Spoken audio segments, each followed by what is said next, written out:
আসার পর আপনি স্বার্থের জন্য চলে আসছেন এইখানে, এখন কেউ নাই আপনার এই জন্য চলে আসছেন, এই ধরনের প্রশ্ন করে। আচ্ছা, এখানে স্বার্থের কিছুই না। মানে আপনি একটা প্রশ্নের আগে আনসার দিবেন যে কেন আগে আসেন না, এখন কেন আগে আসি না, আগে এরকম সিচুয়েশন ছিল না আসার মতো। না না বিয়ের আগে, খাইতে পারে না বিয়ের আগে বলতেছি, ওই সময়টা ওরও ওরকম জোর দিয়ে একটা কথা বলার মতো সাহস ছিল না, আমার দিক দিয়েও ছিল না। হ্যাঁ, আমরা চাইলে একটা কিছু করবো, কারণ ওই বয়সটা এখন যতটা আমরা বুঝি, বা ও একটা সংসার হয়েছে, ও দায়িত্ব জিনিসটা বুঝে, তখন কিন্তু ও অতটা বুঝতো না, বা আমিও বুঝতাম না। ভালোবাসি এটা বুঝতাম যে ওরে আমি ভালোবাসি, ও আমার ভালোবাসে। আমাদের মধ্যে যদি এখনের মতো এরকম থাকতাম, আমরা অবশ্যই আমরা নিজেদের একটা সিদ্ধান্ত আমরা নিতে পারতাম, তখন সিদ্ধান্ত নেওয়ার বয়স ছিল। যারা এই কমেন্টটা করে যে বলছি ফ্যামিলি বলছে না, এটা হইব না, এটা সম্ভব না, কিন্তু ফ্যামিলির বিরুদ্ধে যাওয়া, ফ্যামিলির ওভারটেক করে একটা কিছু বলা, ওই সাহসটা ছিল না দুজনের কারণে। না, তাইলে আপনি যারা অডিয়েন্স আছে, হ্যাঁ আমি এইখানে স্বার্থটা, আমি এটাই অডিয়েন্সের কাছে আমার প্রশ্ন, যে স্বার্থ যে বলবো, যে স্বার্থের, আমি যদি আমার স্বার্থটা বুঝতাম না, তাইলে আমি নয়নের কাছে কোনোদিনে আসতাম না। আমি আমার স্বার্থ দেখে আমি একটা ভালো ছেলের কাছে যাইতে পারতাম, টাকা পয়সাওয়ালা লোকের কাছে যাইতে পারতাম, কারণ আমার অনেক ভালো ভালো জায়গা থেকে বিয়ে আসছে, যেটা এখনো আমারে বলে চলে যাও, চলে আসো চলে আসো। আমার ফ্যামিলি এখনো বলে আজকে যদি যাই কালকে আমারে তারা অন্য জায়গায় বিয়ে দিবে।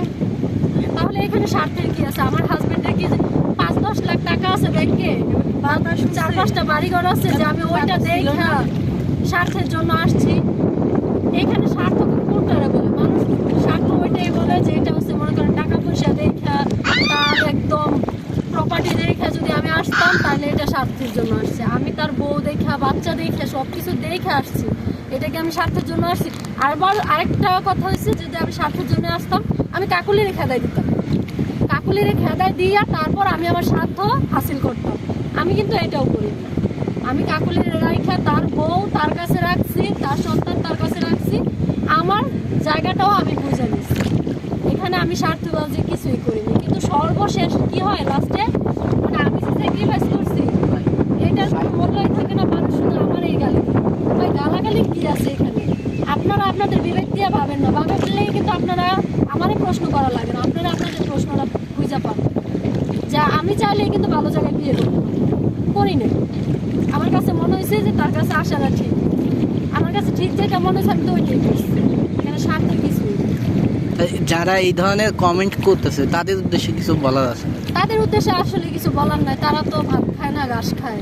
যারা ঘাস খায় তাদের মাথায় তো গিলু থাকা সম্ভব না, গোবরই থাকবো। তো তারা তাদের গোবরের মাথা দিয়ে যা আসতেছে তাই বলে, এখানে তার কিছু বলার নাই। আচ্ছা, যুগ যুগ ধরেই মানুষ 2টা 3টা 4টা করে বিয়ে করে আসতেছে, আপনাদের বেলায় এত সমস্যা? এটাই তো কথা, যে যুগ যুগ ধরেই কিন্তু মানুষ 2টা 3টা 4টা বিয়ে করতেছে, তো আমাদের বেলায় এসে কেন এত সমস্যা? হ্যাঁ, আমি সংসার ভাঙছি, সংসার ভাঙে কি লেগে আসলাম, আমি আমার স্বার্থ দেখলাম, আমি আরেকটা মেয়ের জীবন নষ্ট করলাম। কেন জীবন নষ্টটা কিভাবে করলাম ভাই? জীবন নষ্ট আমি তখনই করতাম যখন তার হাজবেন্ডের কাছ থেকে সরাই দিতাম, ওইটা হচ্ছে জীবন নষ্ট করা, যে কাজটা অধিকাংশ মেয়েরাই করে।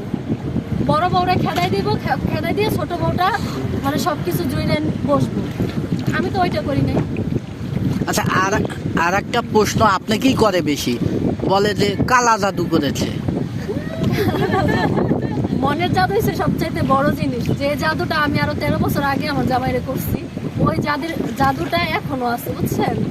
কালা জাদু কোনোদিনও সংসার টিকাইতে পারে না। না, কালা জাদুর সংসার হয় না হাইস্ট 6 মাস না 3 মাস থাকে না কালা জাদুর প্রভাব। 3 মাস পরে দেখবেন ছাড়াছাড়ি হয়ে যাবে। আপনার কি 3 মাস হয়েছে? অলরেডি এই যে 3 মাসে পড়ছে তো, 3 মাস চলতেছে। এই মাস পর, তার মানে এই মাস পরে যদি টিকে থাকে তাইলে ধরে নিচ্ছে কালা, তার মানে এখনো রিক্সে আছেন না? এই প্রশ্নটা বেশিরভাগ বড় ভাবির কাছে সবাই প্রশ্ন করে যে এই ভাবিকে ছোট বউ কালা জাদু করেছে। হ্যাঁ,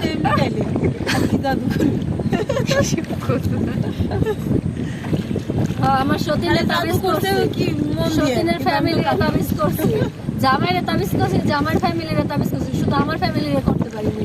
দুঃখজনক, দেখেন আমি এত জাদু জানি কিন্তু আমার ফ্যামিলির জাদু করে বশ করতে পারলাম না, তাহলে আমি কেমন জাদুকর? আমি আমার অডিয়েন্সেরও জাদুকরে বশ করে লাইছি, কিন্তু আমার ফ্যামিলিরে পারি না। আচ্ছা, আবার অনেক সময় দেখা যায় লাইভে আপনি বেশি কথা বলেন, আপনি বেশি হাসেন, সে কথাই বলে না, মন খারাপ করে থাকে, এইটা কারণ কি? মানে ও আছে না বেশি একটা কথা বলা পছন্দ করে। আপনি এই যে দেখেন, আপনি তো ভাইয়া দেখতাছেন যে ও কি পরিমাণ কথা বলে, কি পরিমাণ হ্যাঁ, দুষ্টামি হ্যাঁ। করতেছে। কিন্তু লাইভে কেন থাকে কিন্তু না? ভিডিওর মধ্যে হয় কি ও নার্ভাস হয়ে যায়, বা লাইভের মধ্যে